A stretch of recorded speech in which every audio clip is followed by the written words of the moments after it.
नमस्कार, बहुत स्वागत है आपका। मैं हूं रीनू यादव।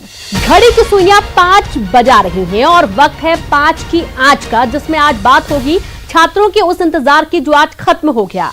नतीजे आए और खुशी की लहर दौड़ गई। फिर बात होगी फूड पॉइजनिंग की, जिससे सैकड़ों लोग बीमार हो गए हैं। साथ ही बात करेंगे अधिकारी के खिलाफ लोकायुक्त की उस कार्रवाई की, जहां सोने की ईंट भी बरामद की गई है। बात करेंगे घोटाले की साजिश की जो कोरोना काल में की गई। साथ ही छत्तीसगढ़ की उस सियासत की भी बात होगी जो जहां बिहार की राजनीति का रंग घुलता जा रहा है।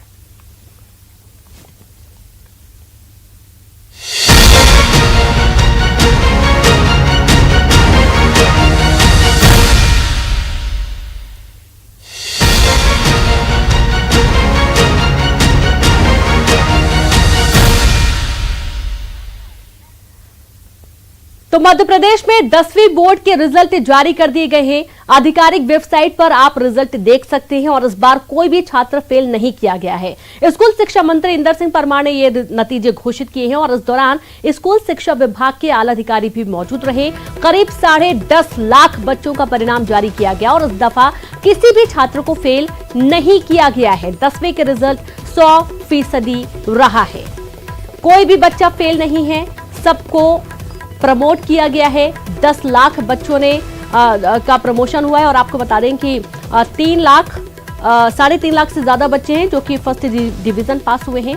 और इस तरीके से आज कोई भी छात्र फेल नहीं है। 100% रिजल्ट सामने आया है। तो आपको मालूम है कोविड की वजह से बच्चे एग्जाम नहीं दे सके, स्कूल क्लासेस नहीं लग सके, ट्यूशन नहीं लग सके और यही बहुत बड़ा कारण है कि एक बार फिर से जनरल प्रमोशन दिया गया है बच्चों को, जो कि अब सीधे 11वीं प्रमोट हुए हैं। जो मूल्यांकन पद्धति थी वो बिल्कुल अलग रखी गई है। पिछला जो उनका परफॉर्मेंस रहा है, क्वार्टरली या फिर हाफ ईयरली एग्जाम, जो भी उन्होंने एग्जाम में टेस्ट दिए थे उसके आधार पर ये पूरा मूल्यांकन रहा है और इसके जो रिजल्ट है वो सबके सामने है। हाँ, जरूर जो बच्चे बहुत होशियार होते हैं उनके लिए एक वैकल्पिक व्यवस्था रखी गई है कि वो एग्जाम दोबारा भी दे सकते हैं यदि वे अपने रिजल्ट के अंकों से नाखुश हैं तो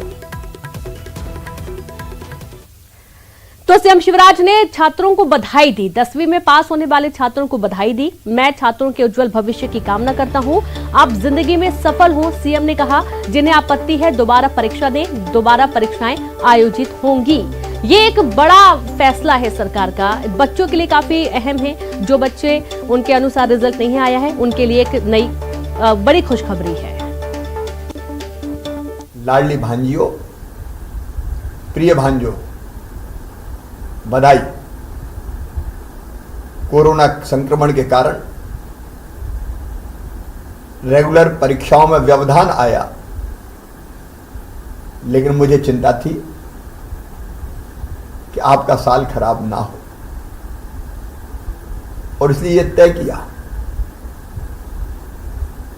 बेस्ट ऑफ 5 के आधार पर जिन विद्यार्थियों ने फॉर्म भरा है उनका परीक्षा परिणाम घोषित किया जाए। जिन विद्यार्थियों ने फॉर्म भरे आज उनका परीक्षा परिणाम घोषित हो गया। मैं आपके उज्जवल भविष्य की कामना करता हूं। आगे आप प्रगति करते रहें, लगातार आगे बढ़ें, यही प्रार्थना भगवान के चरणों में करता हूं। जो विद्यार्थी ये चाहते हैं कि और बेहतर परीक्षा परिणाम लाएं, उनके लिए विकल्प खुला है। 1/9/2021 से 25/9/2021 तक, इसके बीच में परीक्षाएं आयोजित की जाएंगी। वो अपनी तैयारी करें, ऑनलाइन फॉर्म भरें। तो रिजल्ट के बाद न्यूज 18 से एक्सक्लूसिव बातचीत के स्कूल शिक्षा मंत्री इंदर सिंह परमार ने सुनिए। 10वीं का रिजल्ट इस वक्त जारी हुआ है और हमारे साथ स्कूल शिक्षा मंत्री इंदर सिंह परमार, उन्हीं से जानेंगे। सर, आज कक्षा 10वीं का रिजल्ट जारी हुआ है और मेरिट लिस्ट पहली बार ऐसा हुआ है जब जारी नहीं हुई है।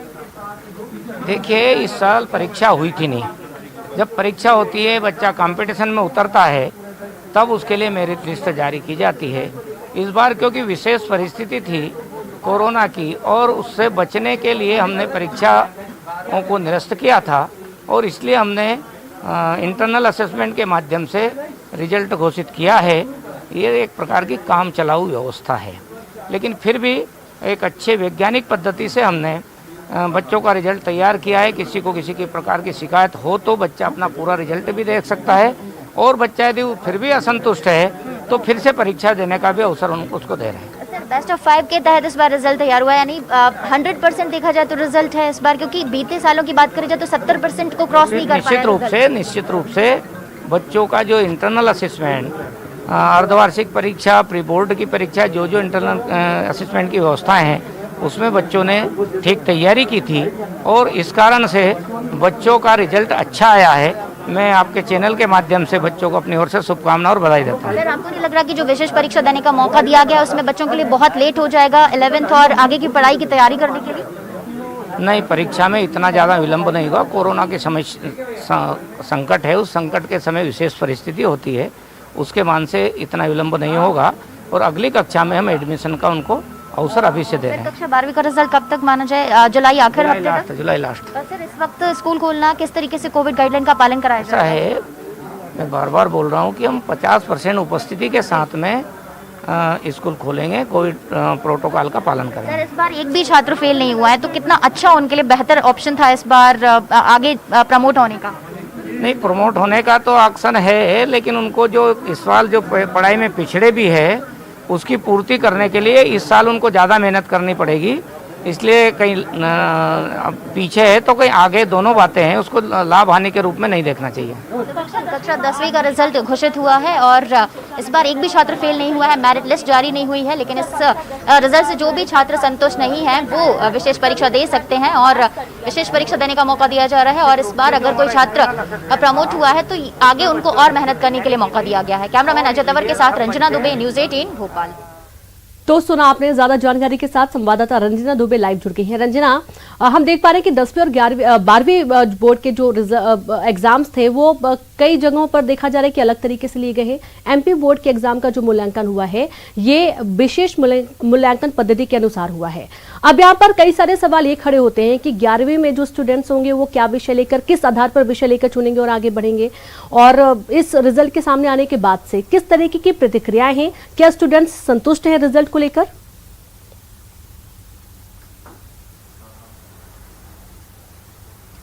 जी रेनू, बिल्कुल, क्योंकि कक्षा 10वीं का रिजल्ट आज घोषित हुआ है। परीक्षाएं हुई नहीं थी कोरोना संक्रमण काल के चलते और इसीलिए स्टूडेंट्स को आंतरिक मूल्यांकन के आधार पर, यानी कि उनका जो रिवीजन टेस्ट रहा था, उनके 6 माही जो परीक्षाएं थी, उनका प्री बोर्ड जो एग्जाम रहा था, उसके आधार पर उनको आंतरिक मूल्यांकन दिया जाना था। और बेस्ट ऑफ 5 योजना भी 2018 से जो लागू है उसको भी इस बार लागू माना गया था।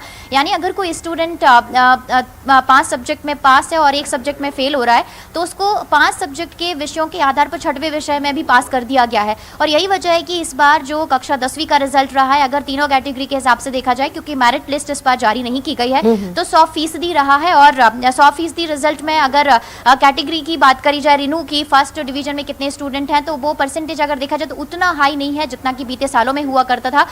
जो परसेंटेज है, अगर परसेंटेज की बात करी जाए तो फर्स्ट डिवीजन के जो स्टूडेंट हैं इनकी संख्या और इनका परसेंटेज बीते सालों के मुकाबले बहुत बेहतर तो नहीं कहा जा सकता, लेकिन प्रथम श्रेणी के जितने भी स्टूडेंट हैं वो 43.50% कैटेगरी फर्स्ट डिवीजन में जो स्टूडेंट शामिल हुए हैं। और सेकंड डिवीजन की अगर बात करी जाए तो इसमें कुछ स्टूडेंट हैं और थर्ड डिवीजन में महज 17.50 जो फीसदी स्टूडेंट है वही आए हुए हैं। तो कुल मिलाकर बहुत बेहतर तो नहीं कहा जा सकता है इन कैटेगरी के हिसाब से, फर्स्ट डिवीजन, सेकंड डिवीजन और थर्ड डिवीजन के हिसाब से, लेकिन 100% रिजल्ट रहा है। और इसमें यह भी कहा गया है, सबसे अच्छी बात यह है कि एक भी स्टूडेंट फेल नहीं हुआ है, यानी सारे स्टूडेंट इस पर पास होकर कक्षा 11वीं में पहुंच गए हैं। लेकिन यहाँ पर जो भी स्टूडेंट अपने रिजल्ट से असंतुष्ट रहता है तो वो विशेष परीक्षा दे सकता है। लेकिन यहाँ पर कुछ स्टूडेंट हैं जो कि खुश नजर नहीं आए इस रिजल्ट से, इस रिजल्ट की प्रक्रिया से, क्योंकि उन्होंने साल भर मेहनत की थी और उनका इस रिजल्ट को लेकर बहुत सारी उम्मीदें, बहुत सारी अपेक्षाएं थी। तो अब उनका यही कहना है कि कुछ स्टूडेंट तो विशेष परीक्षा में शामिल होंगे अपने रिजल्ट को सुधारने के लिए, क्योंकि कक्षा 10वीं की जो मार्कशीट है, जो परसेंटेज है, उनका बेहद महत्व होता है। और आगे कई, अगर कॉम्पिटिशन एग्जाम्स की बात करी जाए, दूसरी जगह जाने की बात करी जाए, तो वहाँ पर कक्षा 10वीं की मार्कशीट को बेहद वेटेज दिया जाता है, लेकिन जो कुछ स्टूडेंट है उनका यही साथ ही कहना है कि रंजना, विशेष ये बहुत अच्छी व्यवस्था है कि स्टूडेंट्स को एक वैकल्पिक व्यवस्था दी गई है कि यदि वो ना खुश हैं तो दोबारा वो एग्जाम दे सकते हैं, बैठ सकते हैं एग्जाम में। बहुत शुक्रिया आपका रंजना तमाम जानकारी के लिए।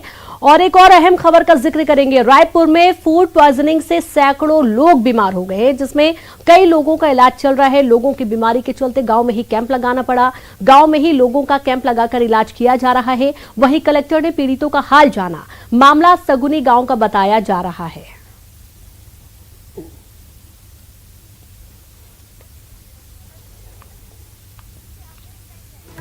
तो 208 ये बहुत बड़ी संख्या है जहां लोग फूड पॉइजनिंग का शिकार हुए। ज्यादा जानकारी के साथ संवाददाता अवधेश मिश्रा जुड़ गए हैं। अवधेश, फूड पॉइजनिंग का शिकार हो गए 208, ये एक बहुत बड़ी संख्या है, पूरा मामला क्या है?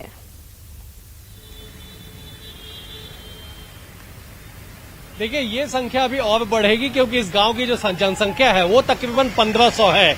ऐसे में 208 लोगों को फूड पॉइजनिंग से पीड़ित होना अपने आप में एक बड़ी संख्या है कि आखिरकार इतने बड़ी संख्या में लोग पीड़ित क्यों हो गए। और यही वजह है कि न केवल कलेक्टर वहां पे पहुंचे, बल्कि रायपुर मेडिकल कॉलेज की टीम को भी वहां पे रवाना कर दिया गया है। देर शाम तक वो भी पहुंचेंगे, वहां पे कैंप लगाएंगे। दरअसल फूड पॉइजनिंग की वजह क्या है, इसको लेके लगातार जो है विभाग नजर रखा हुआ है। कुछ सैंपलिंग भी कलेक्ट किया गया है, वहां से पानी का भी सैंपल कलेक्ट किया गया है, कुछ सामूहिक भोज के भी सैंपल कलेक्ट किए गए हैं। तब जाके पता चल पाएगा कि आखिरकार इतनी बड़ी संख्या में लोग फूड पॉइजनिंग से पीड़ित कैसे हुए। लेकिन कहा यह जा रहा है कि किसी तरह से एक भोज का आयोजन था, उस भोज के खाने के बाद जो लोग हैं वो बीमार पड़े हैं और एक के बाद एक जो संख्या है वो लगातार बढ़ते जाए और देर रात होते होते या यूं कहा जाए कि आज दोपहर 12 बजे तक की संख्या 200 के पार चले गई है। और ये कहा जा रहा है कि हमारे जो सीएमएचओ है रायपुर की, उनसे बातचीत हुई है, उनका कहना है कि लगातार संख्या में बढ़ोतरी देखने को मिल रही है। क्योंकि कुछ लोग तो पीड़ित है, लेकिन कुछ लोग अनायास जो है वो भी ओपीडी में आके चेकअप करा रहे हैं कि आखिरकार क्या वो भी तो पीड़ित नहीं है। इस वजह से भी लगातार संख्या बढ़ते जा रही है। सबसे बड़ी बात यह है कि रायपुर से तकरीबन 45 किलोमीटर की दूरी है और स्वास्थ्य सुविधा इस स्तर पे नहीं है कि उतने सारे लोगों का एक साथ उपचार किया जा सके। इसलिए गांव में ही मेडिकल कैंप लगाया गया है। कैंप में तकरीबन 50 लोगों को का उपचार लगातार जारी है। कुछ को धरसीवा स्वास्थ्य केंद्र भेजा गया, कुछ को तिल्ला स्वास्थ्य केंद्र भेजा गया है और गंभीर होने पे रायपुर मेडिकल कॉलेज में भी व्यवस्था करने के लिए कलेक्टर ने निर्देशित किया है। तो कुल मिला के एक बड़ी खबर ये निकल के आई है कि एक साथ 200 से अधिक लोग फूड पॉइजनिंग के शिकार हुए हैं। लगातार खाद्य विभाग से लेकर औषधि प्रशासन विभाग के लोग भी वहां पे डटे हुए हैं। इस बात की पतासाजी की जा रही है कि आखिरकार इतनी बड़ी संख्या में लोग बीमार कैसे पड़ गए हैं। जी बिल्कुल अवधेश, और ये एक बड़ा सवाल है। हालांकि जांच जो चल रही है इसमें देखा जाएगा, आगे पता चल पाएगा कि किस तरीके से क्यों लोग बीमार हो रहे हैं। शुक्रिया आपका अवधेश तमाम जानकारी के लिए। संख्या और बढ़ सकती है जैसा कि अवधेश बता रहे हैं, क्योंकि पुख्ता कुछ भी नहीं कि किस कारण से ग्रामीण बीमार हुए हैं। वक्त एक छोटे से ब्रेक का है, हम जल्द हाजिर होंगे।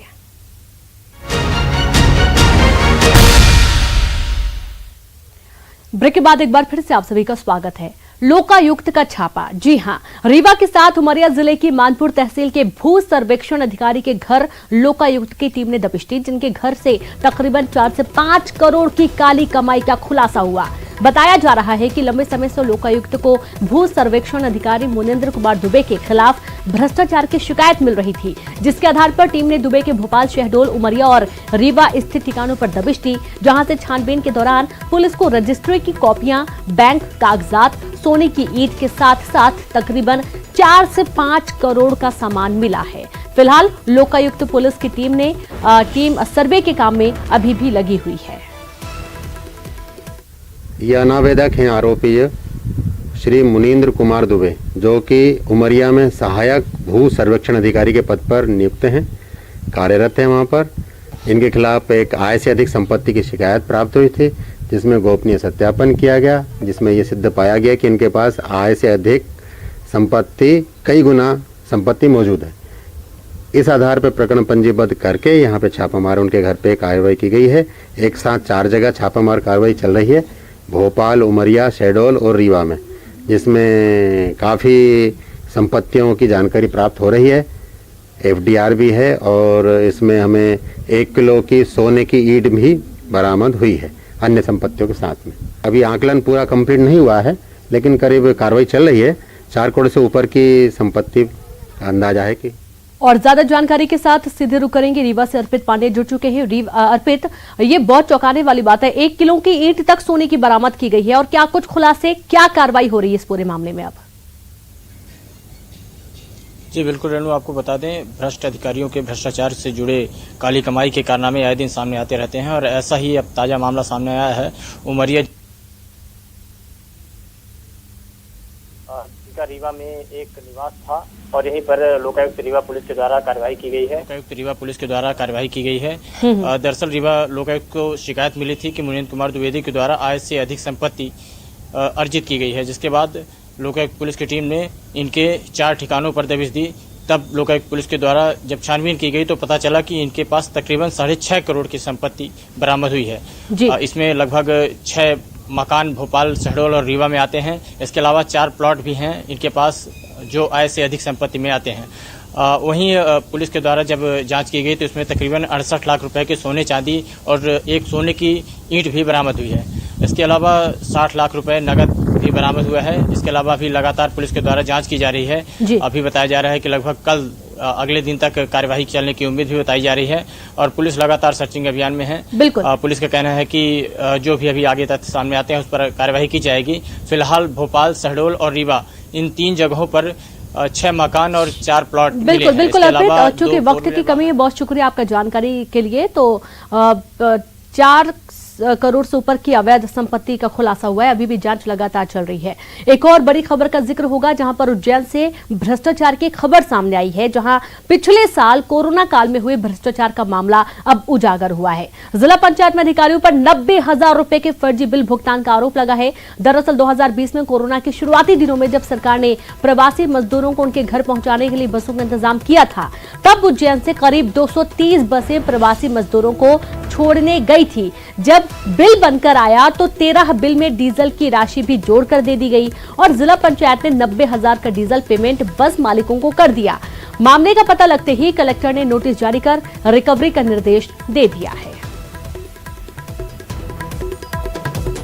प्रकार का पेमेंट होना था आरटीओ के माध्यम से, जिसमें केवल गाड़ी का पेमेंट होना था, लेकिन उसके साथ साथ डीजल का भी पेमेंट हुआ है और उसको जो डील करते थे उनको एक शोकॉज नोटिस भी जारी किया गया है। हम लोग इंतजार कर रहे हैं उनके जवाब का। उनका जवाब जब आ जाएगा तो उस पर कार्रवाई करी जाएगी। तब तक के लिए उस पैसे की वसूली के लिए आरटीओ को लिखा जा चुका है और मुझे लगता है कि शायद आरटीओ के माध्यम से कुछ वसूली हुई भी है, लेकिन वसूली एक अलग मुद्दा है। प्लस जो हमारी प्रशासनिक कार्रवाई है वो निश्चित रूप से हम लोग करेंगे। ये मुझे राशि का आइडिया तो नहीं है, कुछ 16 या 17 शायद गाड़ियों का मामला था जिसमें डीजल का। और संवाददाता आनंद निगम उज्जैन से लाइव जुड़ गए हैं। आनंद, 90,000 की गड़बड़ी का मामला है, ये काफी अरसे बाद ये खुलासा हुआ है। पूरी जानकारी क्या है और क्या कुछ कार्रवाई इस पूरे मामले में हो रही है अब?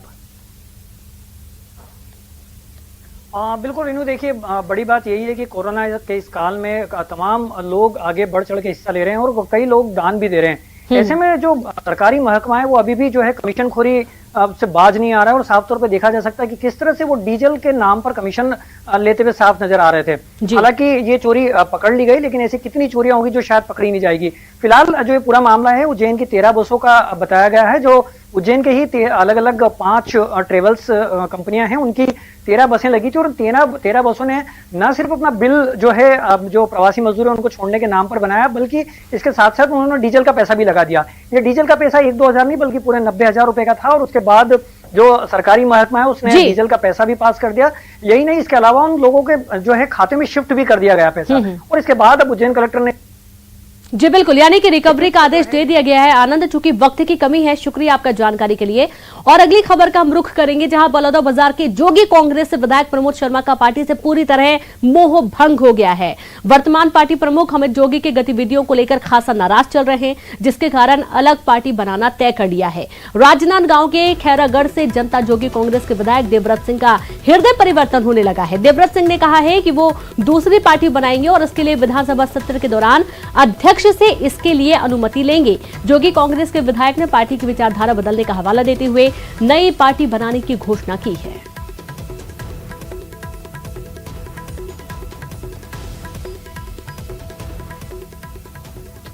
और ज्यादा जानकारी के साथ अब देवव्रत भगत जुड़ चुके हैं। देवव्रत, आप हृदय परिवर्तन होने लगा है। देवव्रत सिंह और प्रमोद शर्मा की अलग राह देखने को मिल रही है।